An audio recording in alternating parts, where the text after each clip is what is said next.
Hello everyone, welcome to the grow of pharma. तो आज की इस वीडियो में हम बात करने वाले हैं फार्मास्यूटिकल प्री फॉर्मुलेशन का लेक्चर नंबर 2। ठीक है।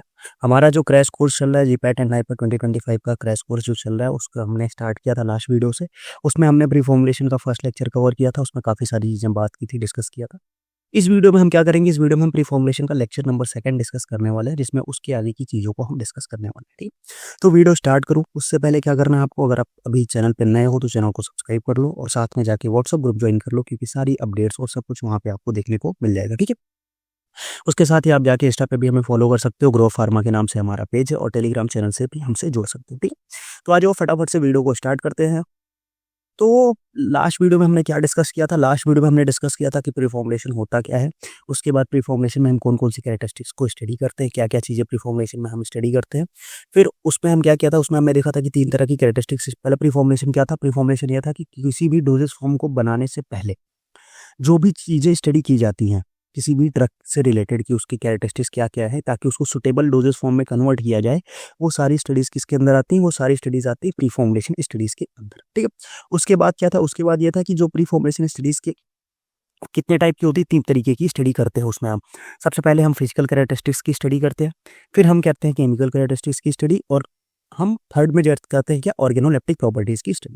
फिजिकल कैरेक्टरिस्टिक्स में हमने देखा था कि हम बल्क कैरेक्टरिस्टिक की स्टडी करते हैं, सॉल्युबिलिटी एनालिसिस की स्टडी करते हैं, स्टेबिलिटी एनालिसिस की करते हैं। सेम केमिकल में भी अलग अलग चीजें चीजें थी, जैसे हाइड्रोलिसिस था, ऑक्सीडेशन था, फोटोलिसिस था, ये सारी चीजें थी। और अगर ऑर्गेनोलेप्टिक की बात करें तो उसमें क्या था, कलर था और डाटा टेस्ट था। इसके बारे में हमने डिटेल में डिस्कस किया, और साथ में फिजिकल कैरेक्टरिस्टिक्स की में बल्क कैरेक्टरिस्टिक जो थी उसकी हमने पार्टिकल साइज, सरफेस एरिया का डिस्कशन कर लिया था, क्रिस्टलिनिटी एंड पॉलीमॉर्फिज्म का डिस्कशन हमने कवर कर लिया था। ठीक। तो ये इतनी चीज़ें हम लास्ट वीडियो में कवर कर चुके हैं। अगर आपको नहीं, आपने अभी तक वो वीडियो नहीं देखा तो जाके एक बार चेकआउट करो, फिर ये वीडियो देखना, तो चीज़ें अच्छे से कोरिलेट होगी। आपको वीडियो देखने के लिए कुछ नहीं करना है, चैनल पे जाना है, फार्मास्यूटिक्स जीपैट क्रैश कोर्स के नाम से प्लेलिस्ट बनी हुई है, उसको जाके ओपन करो, उसमें वीडियो आपको मिल जाएगा। ठीक। इस वीडियो में हम क्या कर डिस्कस करने वाले हैं, इस वीडियो में हम फ्लो प्रॉपर्टीज डिस्कस करेंगे, इस वीडियो में हम पाउडर डेंसिटी के बारे में बात करेंगे, वेटेबिलिटी, हाइग्रोस्कोपिसिटी, एक्सिपिएंट कंपैटिबिलिटी, मतलब कंप्लीट बल्क कैरेक्टरिस्टिक्स इस वीडियो में कवर कर देंगे। नेक्स्ट वीडियो जो इसका आएगा उसमें हम सॉल्युबिलिटी एनालिसिस की बात करेंगे, और लास्ट वीडियो जो होगा उसमें stability analysis and chemical characteristics की बात करेंगे। इस तरीके से 4 वीडियोस के अंदर हम प्रीफॉर्म खत्म कर देंगे। उसके बाद फिर हम क्या करेंगे, उसके बाद फिर हम इसके पीवाईक्यूज देखेंगे, और जी पैटर्न हाइपर के पीवाईक्यूज और कुछ अदर इंपॉर्टेंट क्वेश्चन का एक डिस्कशन सेशन होगा। ठीक है। तो आ जाओ फटाफट से वीडियो को स्टार्ट करते हैं। तो फ्लो प्रॉपर्टी, फ्लो प्रॉपर्टीज में हम क्या होता है कि फ्लो प्रॉपर्टीज मतलब क्या, सिंपल सा, जैसा इसका नाम इंडिकेट कर रहा है कि फ्लो करने की property. Capacity of any substance to flow is known as flowability. मतलब क्या, किसी भी सब्सटेंस की जो फ्लो करने की एबिलिटी होती है उसको हम क्या बोलते हैं, उसको बोलते हैं फ्लो एबिलिटी। ठीक है। तो वहाँ यहाँ पे हम वही फ्लो एबिलिटी के बारे में डिस्कस करेंगे। अब देखो इसका इंपॉर्टेंस क्या है, मैं आपको बता देता हूँ। सिंपल सी बात है, मान लो हमारे पास एक कंपाउंड है, क्या, एक कंपाउंड हमारे पास ए है, दूसरा कंपाउंड है बी। ठीक है। 2 कंपाउंड हमने लिए। इसकी फ्लो प्रॉपर्टी क्या है, इसकी फ्लो प्रॉपर्टी है गुड, अच्छी फ्लो प्रॉपर्टी, बहुत बढ़िया है। इसकी फ्लो प्रॉपर्टी जो है वो है पुअर। ठीक है। इसकी फ्लो प्रॉपर्टी अच्छी नहीं है। अब क्या होगा, अगर मान लो हमने एक हॉपर लिया, ठीक है, क्योंकि देखो कोई भी ड्रग होती है जो हम टैबलेट बनाना हो, कैप्सूल बनाना हो, कहाँ से जाती है, हॉपर्स के थ्रू पास होती है। हॉपर के थ्रू पास होगी, फिर नीचे जाएगी यहाँ पे पंचिंग मशीन में, वो या tablet punching machine, capsule filling machine में, उन सब में जाके वो वापस में उनकी फिलिंग होती है। अब अगर इसकी फ्लो प्रॉपर्टीज गुड है, अच्छी फ्लो प्रॉपर्टीज है, और हम कितने 250 mg का टैबलेट बना रहे हैं, कितने mg का, हम 250 mg का टैबलेट बना रहे हैं, तो इसमें क्या होगा कि एक बार में कितने mg जाएगा, एक बार में 250 mg ही जाएगा। अगर हम कैप्सूल भी बना रहे हैं, 250 mg उसमें फिल करना है, तो एक बार में कितना mg जाएगा, 250 mg जाएगा। ठीक। जितना भी फिल करना हो, एक जनरल एग्जांपल के थ्रू समझते हैं। ठीक है। वो डिपेंड करता है आपके उस पर। फिर अगर सेम चीज अगर हम इसमें बात करें तो इसमें हम 250 का तो हमें बनाना है, हमें बनाना कितना है का, हमें बनाना है 250 का, बट ये क्या है, ये पुअर फ्लो प्रॉपर्टीज है इसकी। तो इसमें क्या हुआ, कभी क्या हो जाएगा, कभी 300 चला जाएगा, कभी क्या हुआ, कभी 100 ही जाएगा, कभी 200 ही जाएगा, मतलब एग्जैक्ट जो है वो नहीं जाएगा। क्यों, क्योंकि इसकी फ्लो प्रॉपर्टीज क्या है, पुअर है। तो ये मेन रोल है कि फ्लो प्रॉपर्टीज अच्छी होनी चाहिए। ठीक? ये इसका मेन रोल है कि हम फ्लो प्रॉपर्टीज पे इतना फोकस क्यों कर रहे हैं। क्यों, क्योंकि अगर फ्लो प्रॉपर्टीज हमारी खराब रहेंगी तो हमें या तो जो ड्रग होगी अंडर डोजिंग हो जाएगी, या उसमें क्या हो जाएगी, ओवर डोजिंग हो जाएगी। तो ये दोनों चांसेस हो सकते हैं अगर किसी भी ड्रग की फ्लो प्रॉपर्टी जो है वो पुअर है। ठीक है। तो यही यही यहाँ पे डेफिनेशन में लिखा हुआ है। और उसके क्या है, uneven powder flow increase the particle friction with die wall causing lubrication problem and increase dust contamination risk during the powder transfer and it also affect the weight uniformity, जो मैंने आपको बताया, अंडर और ओवर डोजेस इसमें देखने को मिलेगा। तो अंडर डोजिंग हो जाएगी या तो ओवर डोजिंग इसमें देखने को मिल जाएगी। ठीक है। तो ये सारी चीज़ें हमारे पास देखने को मिलेगी। ठीक, अब बात करते हैं कि हम जो हमारी किसी भी पार्टिकल का जो फ्लो एबिलिटी है वो कैसे पता करते हैं। हमने तो बता दिया कि फ्लो एबिलिटी अच्छी होनी चाहिए, फ्लो प्रॉपर्टीज अच्छी होनी चाहिए। फिर क्वेश्चन आता है कि अच्छी तो होगी, बट हम पता कैसे चलेंगे कि इसकी अच्छी है या खराब है। देखो, कोई पैरामीटर होना चाहिए कि इसकी इस पाउडर की फ्लो प्रॉपर्टी अच्छी है, इस पाउडर की फ्लो प्रॉपर्टी खराब है। तो उसके लिए 3 पैरामीटर्स हैं हमारे पास। एक है कार्स कंप्रेसिबिलिटी इंडेक्स, दूसरा है हॉशनर रेशियो और तीसरा है एंगल ऑफ रिपोज। कितने? 3 पैरामीटर्स है, कार्स कंप्रेसिबिलिटी इंडेक्स, हॉशनर रेशियो और एंगल ऑफ रिपोज। अब कार्स कंप्रेसिबिलिटी इंडेक्स, या इसको हम क्या बोलते हैं, इसको हम कार्स इंडेक्स भी बोलते हैं। इसका फॉर्मूला सिंपल सा है, 100 into tap density minus bulk density upon tap density. ठीक, 100 into tap density minus bulk density upon tap density, ये फॉर्मूला है। फॉर्मूला याद रखना क्योंकि कभी कभी क्वेश्चन आ जाता है। अभी मैं एक ट्रिक बता दूंगा, फॉर्मूला आराम से याद हो जाएगा। ठीक, टेंशन ना लो। फिर आगे बढ़ते हैं। अब क्वेश्चन आता है कि सर ये टैप डेंसिटी और बल्क डेंसिटी क्या होते हैं। ठीक, ये क्वेश्चन आता है दिमाग में कि हमने पढ़ तो लिया, ठीक है, आपने बता दिया कि ये टैप डेंसिटी है, बल्क डेंसिटी हम याद तो कर लेंगे, बट होते क्या है हमें पता भी तो होना चाहिए। तो आ जाओ आगे देखते हैं क्या होता है टैप डेंसिटी और बल्क डेंसिटी दोनों क्या होता है। आ जाओ देखो, टैप डेंसिटी क्या होता है और bulk density weight upon bulk volume, और tap density weight upon tap volume. हमें ये पता है कि डेंसिटी का जो फॉर्मूला होता है वो क्या होता है, मास अपॉन वॉल्यूम, यही फॉर्मूला होता है डेंसिटी का। अब इसमें 2 चीज़ें होती है, एक होता है tap density upon bulk density. अब इसमें जब हम मेजर करते हैं तो हम कैसे मेजर करते हैं, हम क्या करते हैं कि जैसे हमने क्या किया कि हम मेजरिंग सिलेंडर में पाउडर को डाला, ठीक है, उसके बाद क्या किया कि उसका जो वॉल्यूम आया, नॉर्मल ऐसे वॉल्यूम जो आया उसको हम मेजर कर लेते हैं, और जो वेट आया पाउडर का वो मेजर कर लेते हैं। तो वो जो डेंसिटी निकलती है वो निकलती है क्या, बल्क डेंसिटी। अब उसी मेजरिंग सिलेंडर में जो पाउडर है उसको हम टैप करते हैं। नॉर्मल, अगर हम ये मैनुअल मेथड में बता रहा हूँ तुम्हें, अगर जो हमारा देखो ऐसे होता है, समझ लो एक बार, जैसे ये हमारा एक मेजरिंग सिलेंडर है, ठीक है, ये हमारा क्या है, एक मेजरिंग सिलेंडर है। हमने इसमें क्या किया कि पाउडर डाला, और पाउडर तो समझ लो यहाँ तक आ गया पाउडर, ठीक है, यहाँ तक पाउडर क्या है, यहाँ तक पाउडर का मेजर है, ठीक है।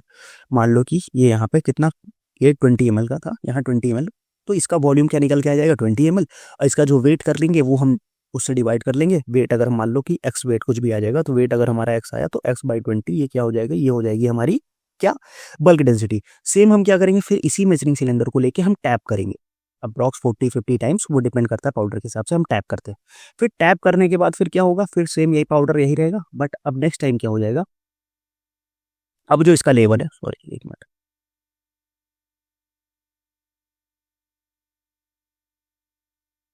ठीक,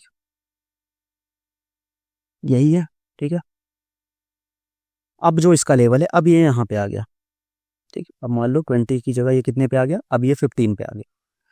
तो अब अगर 15 ml वॉल्यूम रख के निकालेंगे तो हमें क्या निकलेगी, टैप डेंसिटी निकलेगी, और 20 ml वॉल्यूम रख के निकालेंगे तो क्या निकलेगी, बल्क डेंसिटी। तो बल्क वॉल्यूम और टैप वॉल्यूम का कॉन्सेप्ट ये है, ठीक, जो यहाँ पे बल्क वॉल्यूम मेंशन है और यहाँ पे जो टैप वॉल्यूम मेंशन है, इसका कॉन्सेप्ट ये है।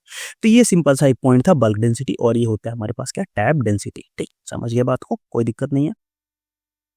टैप डेंसिटी में क्या होता है कि हमारे पास क्या होता है कि मेनली जो उसमें हम टैप करते हैं, कितने टाइम टैप करते हैं, इसमें हम करते हैं 1000 टाइम टैप्स। कितने टाइम, 1000 टाइम टैप्स करते हैं। अब देखो, नॉर्मल 1000 टाइम टैप्स करने में बहुत टाइम लगता है, तो इसीलिए इसका एक अपरेटस होता है, मैकेनिकल टैपर अपरेटस। ये देखो यहाँ पे जो ये डायग्राम में है, इससे क्या होता है, वो अपने आप कॉन्टिन्यूसली वो टैप कर करके लास्ट में आपको डेंसिटी निकाल के दे देता है। ठीक है, समझिए बात को। अब पहला पैरामीटर हो गया कार्स इंडेक्स, दूसरा पैरामीटर है हॉसनर्स रेशियो। हॉसनर रेशियो में क्या होता है कि हॉसनर में tap density upon bulk density, ठीक, यहाँ पे पॉड और बल्क दोनों लिखा है, तो दोनों सेम ही चीज है, तो tap upon bulk density Hausner ratio की बात होगी। ये क्या होता है, it is related to inter particle friction, so it can be used to predict the powder flow property. For coarse free flowing powder Hausner ratio is approx 1.2 होता है, ठीक है। Great Hausner ratio is more cohesive will powder and flowability will be reduce. Simple सी बात है कि जितना ज्यादा हॉसनर रेशियो की वैल्यू होगी उतना ही कम फ्लो प्रॉपर्टी होगी, ठीक। देखो, कुछ डेफिनेशन में थोड़ा सा घुमा के लिखा रहता है, आपको एक लाइन में जो समझ में आ रही है अपने नोट्स में वो लाइन लिख लो, आगे बढ़ो। सिंपल सा है कि अगर हॉसनर रेशियो की वैल्यू ज्यादा हुई तो फ्लो प्रॉपर्टी खत्म हो जाएगी, बस। क्या लिखा है, कोहेसिवनेस में क्या लिखा है, कोई दिक्कत नहीं, तुम अपने कॉन्सेप्ट पे वो रखो कि हाँ रिड्यूस हो जाएगी, बात खत्म, ठीक है। तो ये दो फॉर्मूला हो गया हॉसनर रेशियो का और कार्स इंडेक्स का। अब देखो यहाँ पे एक हमारा एक वो हो गया क्या, कंपैरेटिव टेबल आ गई है कि अगर कंप्रेसिबिलिटी, परसेंट कंप्रेसिबिलिटी मतलब ये कार्स इंडेक्स की वैल्यू है, ये हॉसनर रेशियो की वैल्यू। अगर कार्स इंडेक्स की वैल्यू 5 to 15 है तो एक्सीलेंट फ्लो, और हॉसनर रेशियो की वैल्यू क्या होनी चाहिए, 1 to 1.1। फिर ये 12 से 16 के बीच में तो गुड, ये 1.12 से 1.18 के बीच में होनी चाहिए। ये 18 से 21 है तो फेयर टू पासेबल के बीच में आ जाएगी, और इसकी जो वैल्यू होनी चाहिए 1.19 से 1.34 के बीच में होनी चाहिए।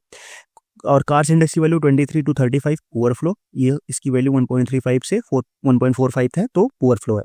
सेम अगर कार्स की वैल्यू कितनी है 33 से 38 तो वेरी पुअर, और सेम अगर हॉर्सनर रेशियो की वैल्यू 1.46 से 1.59 है तो वेरी पुअर।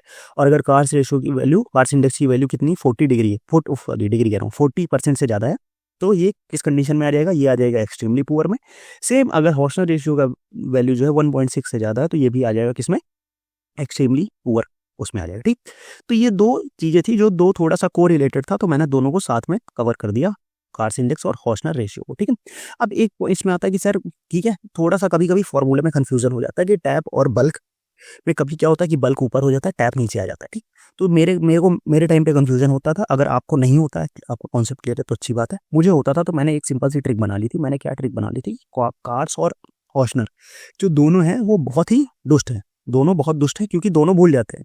तो हम क्या करेंगे, दोनों को थप्पड़ मारेंगे, दोनों को क्या करेंगे, दोनों को थप्पड़ मारेंगे। अभी तो गाना भी ट्रेंड में चल रहा है ना, थप्पड़ मारूंगी, तो दोनों को क्या करना है, दोनों को थप्पड़ मारना है।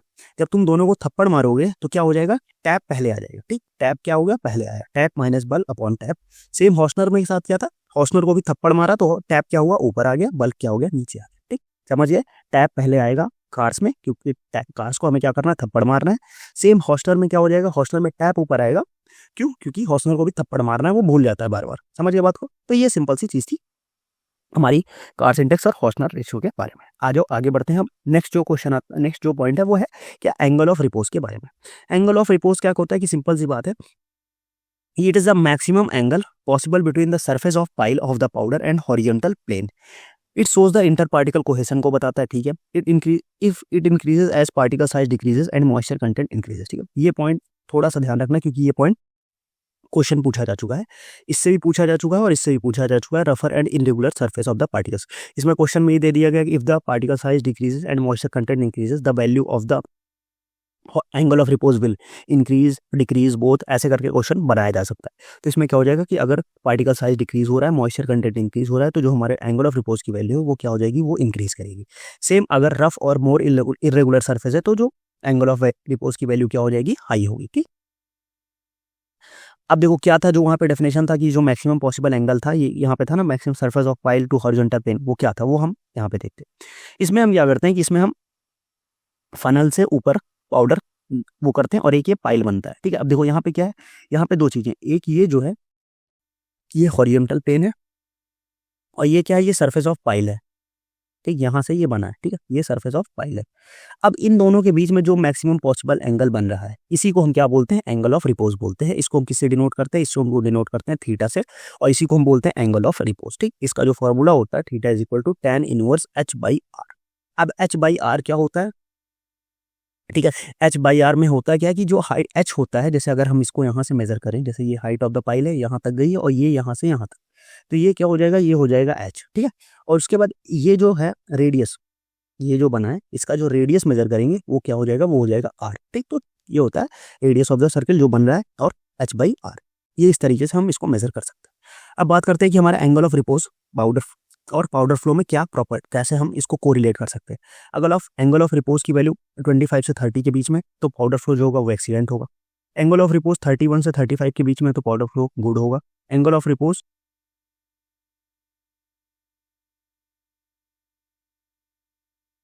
36 से 40 के बीच में तो फेयर होगा, 41 से 45 के बीच में है तो पॉसिबल होगा, और 46 से 55 के बीच में पुअर, 56 से 65 वेरी पुअर, और मोर देन 66 है तो वेरी वेरी पुअर जो प्रॉपर्टीज हमें देखने को मिलेगा एंगल ऑफ रिपोज यहाँ पे। ठीक है,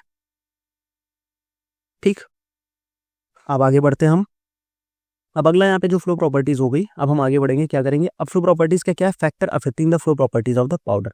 पाउडर की जो फ्लो प्रॉपर्टीज है उसमें कौन कौन से फैक्टर जो है वो उनको अफेक्ट करते हैं। सबसे पहला है particle size and distribution. Simple सी बात है, पार्टिकल साइज भी इफेक्ट करेगा, particle shape and texture affect करता है, और सरफेस फोर्सेस अफेक्ट करती हैं। अगर सरफेस पे कुछ एक्स्ट्रा फोर्सेस प्रेजेंट है तो उसकी वजह से, जैसे कि अट्रैक्टिव या रिपल्सन फोर्सेस है चार्ज की वजह से, तो वहाँ पे फ्लो प्रॉपर्टीज वेरी करती हैं उनके बेसिस पे। अब देखो फ्लो प्रॉपर्टीज को इंप्रूव कैसे कर सकते हैं। पार्टिकल साइज और डिस्ट्रीब्यूशन को हम क्या करते हैं, चेंज कर दें, पार्टिकल साइज को एक ऑप्टिमम पार्टिकल साइज का रखें। पार्टिकल शेप को हम अगर क्या करें कि नियरली स्फेरिकल करते हैं, नियरली स्फेरिकल स्फेरिकल शेप में रख लें।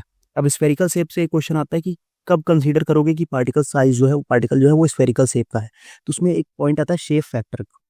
शेप ये क्वेश्चन पूछा जा सकता है सेफ फैक्टर। जब अगर सेफ फैक्टर की वैल्यू 6 हो तब हम क्या कंसीडर करेंगे, तब हम कंसीडर करेंगे कि हमारा जो पार्टिकल है वो नियरली क्या है, मतलब वो स्फेरिकल है। तो सेफ फैक्टर की वैल्यू 6 के आसपास होनी चाहिए। फिर हम सरफेस फोर्सेस को अल्टरवेट कर देंगे कि अगर फोर्सेस ज़्यादा है तो हम इंटर पार्टिकल फोर्सेस को रिड्यूस कर दें, और हम क्या करें कि formulation of additives, flow activators, हम फ्लो प्रॉपर्टी प्रमोटर्स का हम ऐड कर सकते हैं उसमें, फ्लो प्रॉपर्टीज प्रमोट करने की चीज़ें जो हम फ्लो प्रॉपर्टीज हमारी प्रमोट करें। अब फ्लो प्रॉपर्टीज प्रमोट करने के लिए एक एग्जांपल बहुत अच्छा है, ग्लाइडेंट। ग्लाइडेंट क्या होता है, उनको हम क्या बोलते हैं, ग्लाइडेंट्स। एक मीटर को, ठीक है, क्या है, ग्लाइडेंट्स। ग्लाइडेंट्स क्या काम करते हैं, ग्लाइडेंट्स जो होते हैं वो क्या करते हैं कि फ्लो प्रॉपर्टीज को इंप्रूव करते हैं। अब फ्लो प्रॉपर्टीज को इंप्रूव कैसे करते हैं, फ्लो प्रॉपर्टीज को इंप्रूव करते हैं by decreasing inter particular friction. ये क्या करते हैं कि जो इंटर पार्टिकल फ्रिक्शन है, जो पार्टिकल्स के बीच में फ्रिक्शन है, उसको डिक्रीज कर देते हैं by decreasing inter particle friction. Particles के बीच का जो फ्रिक्शन है उसको डिक्रीज करके क्या कर देते हैं, ये फ्लो प्रॉपर्टीज को प्रमोट कर देते हैं। कौन, हमारा ग्लाइडेंट्स जो है वो फ्लो प्रॉपर्टीज को प्रमोट करते हैं। समझ गया, तो लो ऑफ लो ये हो गया। अब एक क्वेश्चन यहाँ पे एक बार क्वेश्चन पूछा जा चुका है टेस्ट में, तो उसको भी एक बार नोट कर लो कि जो एंगल ऑफ रिपोज को मेजर करने का मेथड होता है, ठीक है, दो मेथड, ये एक मेथड तो मैंने बता दिया, इसके अलावा दो मेथड और हैं। कौन कौन से, एक है टिल्टिंग बॉक्स मेथड, ठीक है, क्या है, मैं लिख देता हूँ यहाँ पे, एक है टिल्टिंग बॉक्स मेथड, ठीक है। दूसरा जो है वो है revolving cylinder method, revolving cylinder method, ठीक है। और ये दोनों मेथड किस मेथड के अंदर आते हैं, मतलब इन दोनों मेथड को अगर कॉमनली हम बोला जाए तो इनको हम, ये एक किस मेथड के आते हैं, ये डायनेमिक मेथड्स हैं, डायनेमिक मेथड, ठीक, समझ रहे बात को। तो एंगल ऑफ रिपोज करने एक मेथड तो मैंने बता दिया, बाकी दो मेथड ये भी हैं, tilting of box method, revolving cylinder method, और ये दोनों किसके हैं, डायनेमिक मेथड के अंदर आते हैं, ठीक है। चलो आगे बढ़ते हैं हम लोग। ये हो गई हमारी फ्लो प्रॉपर्टीज यहाँ से खत्म। अब हम आगे बढ़ेंगे वेट एबिलिटी के बारे में, ठीक। वेट एबिलिटी, जैसे फ्लो एबिलिटी था, किसी भी पार्टिकल की जो फ्लो करने की एबिलिटी थी उसे हम बोले थे फ्लो एबिलिटी, सेम चीज आएगी किसी भी पार्टिकल की जो वेट करने की एबिलिटी होती है, लिक्विड के अंदर में कॉन्टेक्ट रखने की एबिलिटी होती है, वो होती है वेट एबिलिटी। वेट होने की, वेट करने के लिए, sorry, it can be defined as the ability of the liquid to maintain contact with the solid surface. मतलब क्या है कि जो लिक्विड सॉलिड सरफेस से कॉन्टेक्ट में बनाने की जो एबिलिटी होती है उस लिक्विड की, उसको क्या बोलते हैं, उसको हम बोलते हैं वेट एबिलिटी, ठीक है, the ability of the liquid to maintain the contact with the solid surface. अब क्या था वेटिंग, वेटिंग क्या है, it is the extent of contact between a liquid and solid surface wet to are both in contact with each other. मतलब क्या कि जैसे जो हम दो, जब लिक्विड और सॉलिड को बीच को हम एक पास लाएंगे तो उनके बीच में जो कांटेक्ट होने का एक्सटेंट होता है, मतलब किस एक्सटेंट तक वो दोनों एक साथ कांटेक्ट हो सकते हैं, उसको हम क्या बोलते हैं, उसको हम बोलते हैं वेटिंग, ठीक। इस फिनोमेना को बोलते हैं वेटिंग, और जो एजेंट्स जो वेटिंग को प्रमोट करते हैं उसको हम क्या बोलते हैं, वेटिंग एजेंट्स, ठीक है। अब वेटिंग कैसे काम हो, वेटिंग एजेंट जो है वो काम कैसे करते हैं, वेटिंग होती कैसे, वेटिंग होती है हमारी by decreasing the interfacial tension. मतलब जैसे हम सॉलिड और लिक्विड को पास में लाए तो लिक्विड और सॉलिड के बीच में क्या होगी, दोनों के एक इंटरफेस बनेगा, उस इंटरफेशियल के बीच में कुछ टेंशन होगी, इंटरफेशियल टेंशन, उस इंटरफेशियल टेंशन को डिक्रीज करते हुए। अब जब इंटरफेशियल टेंशन डिक्रीज होगा तो उससे क्या हो जाएगा कि कांटेक्ट एंगल भी डिक्रीज हो जाएगा, और जब कांटेक्ट एंगल डिक्रीज होगा तो हमारी अपने आप वेटिंग प्रमोट हो जाएगी। और वेटिंग एजेंट्स की एचएलवी वैल्यू क्या होती है, 7 से 9 होती है। ये क्वेश्चन पूछा जा चुका है, इसको जरूर से नोट डाउन कर लो, 7 to 9 होती है वेटिंग एजेंट की क्या, एचएलवी वैल्यू। अब यहाँ पे डायग्राम में देखो, डायग्राम में क्या है कि यहाँ पे क्या है, सॉलिड और इसके बीच में क्या है, एंगल 0 है, ठीक है। थीटा क्या है, 0 डिग्री, कंप्लीट वेट हो गया। ये सॉलिड यहाँ पे दिख रहा होगा, लिक्विड, मतलब ये लिक्विड जो है सॉलिड के सरफेस पे कंप्लीटली ऑक्यूपाई हो गया, ठीक है, यहाँ पे ब्लू कलर में आपको दिख रहा होगा, ठीक है। ये लिक्विड क्या है कि सॉलिड के सरफेस में कंप्लीटली ऑक्यूपाइड हो गया, ठीक, वेटिंग क्या है 0 डिग्री पे। फिर क्या हुआ, थीटा 90 डिग्री से कम आया तो वेटिंग है थोड़ा सा स्प्रेड हुआ। ये जो ये मान लो एक वाटर की ड्रॉप है और एक हमने सॉलिड पे रखा, ये क्या हो रहा है, थोड़ा सा स्प्रेड हो रहा है। फिर अगर जब थीटा 90 पे आ गया तो पार्शियल वेटिंग हो गई, पार्शियल वेटिंग मतलब और कम वेट हुआ, 90 से बढ़ा तो और ज़्यादा हो गया, और अगर 180 पे हो गया तो बिल्कुल वेटिंग नहीं है। देखो ना, पूरी की पूरी वाटर की ड्रॉप ऐसे पार्टिकल के ऊपर पड़ी हुई है, ठीक है, पूरी की पूरी वाटर की ड्रॉप पड़ी हुई है। यहाँ पे क्या था, पूरी की वाटर ड्रॉप जो थी वो स्प्रेड हो गई थी, तो यहाँ पे कंप्लीट वेटिंग थी, यहाँ पे क्या थी, कोई वेटिंग नहीं है, ठीक। तो ये डिफरेंस है, मतलब ये है हमारा कॉन्टेक्ट एंगल का रोल किसमें, वेटिंग में। तो कॉन्टैक्ट एंगल जितना कम होगा वेटिंग उतनी ज़्यादा होगी, कॉन्टैक्ट एंगल जितना ज़्यादा होगा वेटिंग उतनी कम होगी। और इसमें क्या होगा, जैसे कॉन्टैक्ट एंगल कम होता जाएगा तो जो सरफेस होगा वो हाइड्रोफिलिक नेचर का हो जाएगा, और हाइड्रोफिलिक नेचर हुआ मतलब वेट हो जाएगा, और इसमें क्या हो जाएगा, सरफेस जो है वो हाइड्रोफोबिक नेचर का रहेगा, तो मतलब वेटिंग देखने को नहीं मिलेगी। ठीक, समझ गया बात को। अब यहाँ पे टेस्ट होता है कि वेटिंग एजेंट टेस्ट, ये भी क्वेश्चन पूछा जा चुका है कि वेटिंग एजेंट का टेस्ट कौन सा है, तो इसको भी एक बार अच्छे से नोट डाउन कर लेना, हाईलाइट से स्टार मार्क करके रख लेना। वेटिंग एजेंट का टेस्ट कौन कौन सा होता है, ड्रेव टेस्ट होता है, इंपेरिकल टेस्ट होता है, ट्रूफ टेस्ट होता है, और साथ में एक होता है कॉन्टैक्ट एंगल मेथड। ठीक, 3 टेस्ट होते हैं, Draves test, empirical test, trough test and contact angle method. मतलब सॉरी 4 टेस्ट यहाँ पे देखने को मिलते हैं जिससे हम वेटिंग एजेंट की बारे में पता करते हैं, वेटेबिलिटी पता करते हैं। ठीक है, समझ गए बात को। अब यहाँ पे ड्रेव टेस्ट में क्या होता है कि wet skein of the cotton yarn को लेते हैं और उसको हम क्या करते हैं, वेटिंग सॉल्यूशन में सिंक करते हैं। ठीक, ड्रेव टेस्ट में क्या होता है कि एक बार शायद किसी एग्जाम में पूछा था, जीपैट में तो नहीं, कहीं पूछा था कि यहाँ पे किसका यूज होता है, तो कॉटन यार्न की वेट स्किन का यूज किया जाता है। ठीक, ये पॉइंट एक बार देख लेना कि क्या होता है, कॉटन यार्न की वेट स्किन को हम इसमें यूज करते हैं। ठीक है, चलो आगे बढ़ते हैं हम लोग। अब नेक्स्ट हमारा जो आता है एक होता है हाइग्रोस्कोपिसिटी। ठीक है, इसमें हमने एंगल्स और सारी चीजें बता दी, लो वेटिंग। अब देखो यहाँ पे अगर हम यहाँ पे देखा जाए तो ये स्प्रेड हो गया। ठीक है, एक बार यहाँ पे क्या हो जाएगी, ये हो जाएगी, ये जो पॉइंट है ये हो जाएगा परफेक्ट वेटिंग। ठीक है, उसके बाद यहाँ पे हाई वेटेबिलिटी कंडीशन रहेगी और बाकी ये लो वेटेबिलिटी, ये दोनों लो वेटेबिलिटी में आएगी और ये नो वेटिंग में आएगी। ठीक, पार्शियल वेटिंग, परफेक्ट वेटिंग। ठीक, समझ गए बात को। चलो आगे बढ़ते हैं अब हम लोग। क्या है हमारा जो नेक्स्ट पॉइंट है वो है हाइग्रोस्कोपिसिटी। ठीक है, नेक्स्ट हम इसकी बात करेंगे, नेक्स्ट हम बात करेंगे हाइग्रोस्कोपिसिटी। हाइग्रोस्कोपिसिटी क्या होता है कि कुछ ऐसे सब्सटेंस होते हैं जो थोड़ा वाटर सॉल्युबल सॉल्ट फॉर्म्स होते हैं, वो क्या करते हैं कि वो हमारा मॉइस्चर एब्जॉर्ब कर लेते हैं। ठीक, मॉइस्चर क्या कर लेते हैं, मॉइस्चर एब्जॉर्ब करने की टेंडेंसी होती है, और जब वो मॉइस्चर एब्जॉर्ब करने की जो टेंडेंसी होती है, इसी टेंडेंसी को बोलते हैं क्या, हाइग्रोस्कोपिसिटी। और जो मटेरियल ऐसे करते हैं उनको हम क्या बोलते हैं, हाइग्रोस्कोपिक मटेरियल्स। मतलब जो मटेरियल मॉइस्चर को एब्जॉर्ब करेंगे उनको बोलेंगे हाइग्रोस्कोपिक मटेरियल, और जो एब्जॉर्ब करने की टेंडेंसी होती है उसको हम बोलते हैं क्या, हाइग्रोस्कोपिसिटी। ठीक, adsorption and equilibrium moisture content can depend upon the atmospheric humidity. अब ये किस पे डिपेंड हो सकती है कि मतलब एब्जॉर्प्शन जो होता है वो किस पे डिपेंड कर सकता है, जो हमारा उसका एब्जॉर्ब करने की जो टेंडेंसी होती है वो एटमॉस्फेरिक ह्यूमिडिटी पे, टेम्परेचर पे, surface area and exposure and mechanism of the moisture Uptake, ये सारी चीज़ों पे डिपेंड करता है। ठीक है, अब यहाँ पे क्या होता है कि इन सारी चीज़ों पे डिपेंड करता है, उनके सरफेस पे जो मॉइस्चर एब्जॉर्ब हो रहा है उस पर, इन सारी चीज़ों पे डिपेंड करता है। कौन कौन सी पे, एटमॉस्फेरिक ह्यूमिडिटी पे, टेम्परेचर पे, surface area, exposure and mechanism of the moisture Uptake, किस मैकेनिज्म से वो मॉइस्चर ले रहे हैं। ठीक, अब यहाँ पे इसके बेसिस पे देखो, यहाँ से क्वेश्चन तुम्हें नहीं पूछेगा, डेफिनेशन से क्वेश्चन नहीं पूछेगा, क्वेश्चन पूछता तुम्हारा इस टेबल से, ये इंपॉर्टेंट टेबल है, यहाँ से तुम्हें क्वेश्चन देखने को मिलेगा फॉर श्योर। इसमें क्या हो सकता है कि अब देखो हम कंडीशन कैसे वो करते हैं, हम करते हैं कि हम मेजर करते हैं कि जब हम 25 डिग्री सेल्सियस पे उसको 24 आवर के लिए रखा एट 80% रिलेटिव ह्यूमिडिटी, कितने परसेंट पे, 80% की रिलेटिव ह्यूमिडिटी पे उसको रखा है, तो उस कंडीशन में वो कितना वाटर अपटेक कर रहा है, कितने परसेंट वो वाटर का क्या कर रहा है, अपटेक कर रहा है। जितने परसेंट वाटर का वो अपटेक करेगा उसके बेसिस पे हम क्या करेंगे कि उसको हम क्लासिफाई करेंगे। अगर वो 0.0 से 0.12% वेट बाई वेट के हिसाब से ले रहा है तो उसको क्या बोलेंगे, वो नॉन हाइग्रोस्कोपिक हो गया। फिर 0.2 से 2% के बीच में ले रहा है अगर, तो वो स्लाइटली हाइग्रोस्कोपिक हो गया। फिर 2 से 15% के बीच में ले रहा है अगर, तो क्या हो गया, वो हाइग्रोस्कोपिक हो गया। और वेरी हाइग्रोस्कोपिक क्या हो जाएगा कि अगर वो 15% से ज़्यादा ले रहा है तो वेरी हाइग्रोस्कोपिक हो गया, 15% से ज़्यादा ले रहा है तो वेरी हाइग्रोस्कोपिक ये। और अगर वो डेलिक्विसेंट हो गया तो क्या हो जाता है, वो sufficient amount of water is absorb in the solution. अगर sufficient amount of water solution में एब्जॉर्ब हो गया तो वो क्या हो जाता है, वो हो जाता है डेलिक्विसेंट नेचर का। इससे आप टेस्ट दोगे एग्जाम में भी, इससे क्वेश्चन आने की प्रोबेबिलिटी बहुत ज़्यादा है, तो इसको अच्छे से याद कर लेना, दिमाग में बैठा के याद कर लेना। ठीक, कि अगर 0.0 से 0.12% के बीच में है तो नॉन हाइग्रोस्कोपिक, 0.2 से 2% के बीच में है तो हम स्लाइटली हाइग्रोस्कोपिक बोलेंगे, 2 से 15% के बीच में तो हम हाइग्रोस्कोपिक बोलेंगे, वेरी अगर 15% से ज़्यादा है तो उसको हम क्या बोलेंगे, वेरी हाइग्रोस्कोपिक।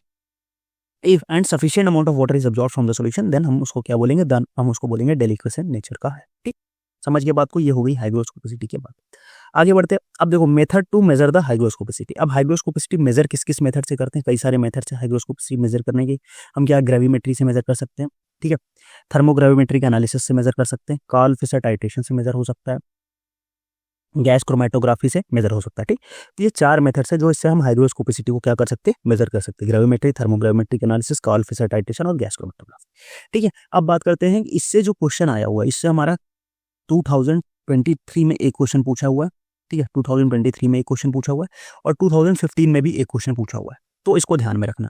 और अभी जो मैंने पीछे तुम्हें बताया यहाँ पे जो ये वाला पोर्शन था हाइग्रोस्कोपिक, ये इससे 2020 में ये क्वेश्चन पूछा जा चुका है। तो ये इंपॉर्टेंट स्लाइड्स हैं, ये चार्ट पूरा इंपॉर्टेंट है, इसको अच्छे से याद रखना है।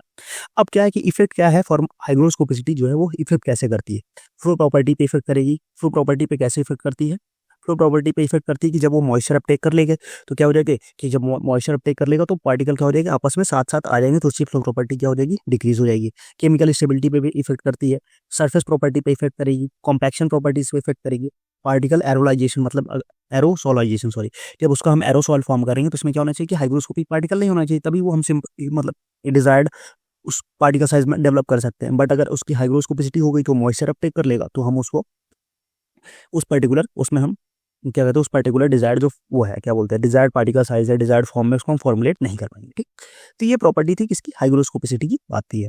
जब मुझे ये बात को, तो ये हमने क्या क्या देख लिया इस वीडियो में, हमने इस वीडियो में फ्लो प्रॉपर्टीज देखी है सारी डिटेल में, और साथ में हमने क्या देखा, हमने देखा कि वेटिंग प्रॉपर्टीज देख ली, जिससे क्वेश्चन पूछा ही जाना है कंफर्म है। फ्लो प्रॉपर्टीज देख ली हमने, वेटिंग प्रॉपर्टीज देख ली, उसके बाद हमने क्या देखा, नेक्स्ट जो हमने देखा वो हमने देखा हाइग्रोस्कोपिसिटी। ठीक, तो ये तीन पॉइंट्स हमने इस वीडियो में कवर किए हैं, और इसी के साथ हमारा जो फिजिकल कैरेक्टरिस्टिक्स है वो हमारा खत्म हो गया है।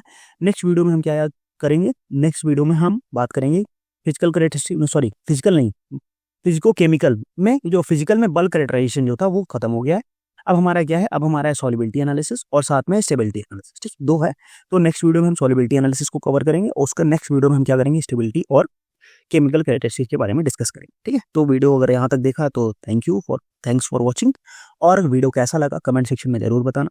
क्या चीज़ें इसमें और ऐड कर सकते हैं हम, क्या चीज़ें आपको, अगर कोई डाउट है तो आप कमेंट सेक्शन में पूछ सकते हो, नहीं तो आप व्हाट्सअप चैनल ज्वाइन करो, व्हाट्सअप ग्रुप जाके ज्वाइन करो, वहाँ से आप डायरेक्ट मुझे मैसेज कर सकते हो, और वीडियो को फटाफट से लाइक करो और अपने दोस्तों के साथ शेयर करो, क्योंकि बहुत मेहनत लगती है सारी चीज़ें आपके लिए कलेक्ट करके ले आने में। ठीक है, तो फिर आज की वीडियो में इतना ही, मिलते हैं नेक्स्ट वीडियो में, तब तक के लिए बाय बाय।